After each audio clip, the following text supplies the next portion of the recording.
లెంట్లోని 14 రోజుకి పాత నిబంధన పాఠ్యభాగం నిర్గమకాండం 12వ అధ్యాయం 14వ వచనం నుంచి 28వ వచనం వరకు చదువు. కాబట్టి ఈ దినము మీకు జ్ఞాపకార్థమైనదగును, మీరు యెహోవాకు పండుగగా దానిని ఆచరింపవలెను, తరతరములకు నిత్యమైన కట్టడగా దానిని ఆచరింపవలెను. 7 దినములు పులియని రొట్టెలను తినవలెను.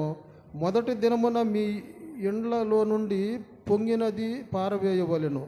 మొదటి దినము మొదలుకొని 7వ దినము వరకు పులిసిన దానిని తిను ప్రతి మనుష్యుడు ఇశ్రాయేలీయులలో నుండి కొట్టివేయబడును.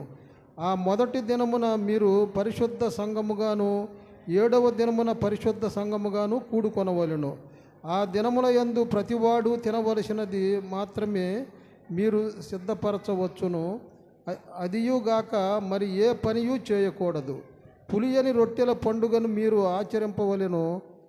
ఈ దినమందే నేను మీ సమూహములను ఐగుప్తు దేశములో నుండి వెలుపలికి రప్పించి తిని గనుక మీరు మీ తరములన్నిటిలో ఈ దినమును ఆచరింపవలెను. ఇది మీకు నిత్యమైన కట్టడగా ఉండును. మొదటి నెల 14వ దినము సాయంకాలము మొదలుకొని ఆ నెల 21వ దినము సాయంకాలము వరకు మీరు పులియని రొట్టెలను తినవలెను. 7 దినములు మీ ఇండ్లలో పొంగినదేదియును ఉండకూడదు.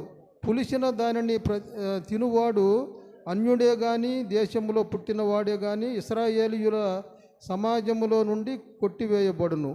మీరు పులిసినదేదియు తినక మీ నివాసములన్నిటిలోనూ పులియని వాటినే తినవలెనని చెప్పుమనెను. కాబట్టి మోషే ఇశ్రాయేలీయుల పెద్దలందరినీ పిలిపించి వారితో ఇట్లనెను, మీరు మీ కుటుంబముల చొప్పున మందలో నుండి పిల్లను తీసుకొని పస్కా పశువును వధించుడి. మరియు హిస్సోపు కుంచె తీసుకొని పళ్ళెములోనున్న రక్తములో దాని ముంచి ద్వారబంధపు పైకమ్మికిని 2 నిలువు కమ్ములకును పళ్ళెములోని రక్తమును తాకింపవలెను.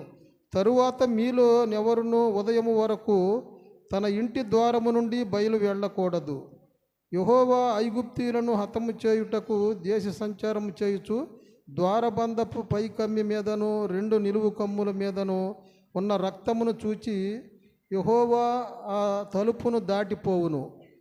మిమ్ము హతము చేయుటకు మీ ఇండ్లలోనికి సంహారకుని చొరనీయడు. కాబట్టి మీరు నిరంతరము మీకును మీ కుమారులకును దీనిని కట్టడగా ఆచరింపవలెను. యెహోవా తాను సెలవిచ్చినట్లు మీకిచ్చుచున్న దేశమందు మీరు ప్రవేశించిన తరువాత మీరు దీనిని ఆచరింపవలెను. మరియు మీకు కుమారులు మీరు ఆచరించు ఈ ఆచారం ఏమిటని మిమ్మల్ని అడుగునప్పుడు మీరు ఇది యెహోవాకు పస్కా బలి, ఆయన ఐగుప్తీయులను హతము చేయుచు మన ఎండ్లను కాచినప్పుడు ఆయన ఐగుప్తులోనున్న ఇశ్రాయేలీయుల ఎండ్లను విడిచిపెట్టెను అనవలెనని చెప్పెను. అప్పుడు ప్రజలు తలలు వంచి నమస్కారం చేసిరి.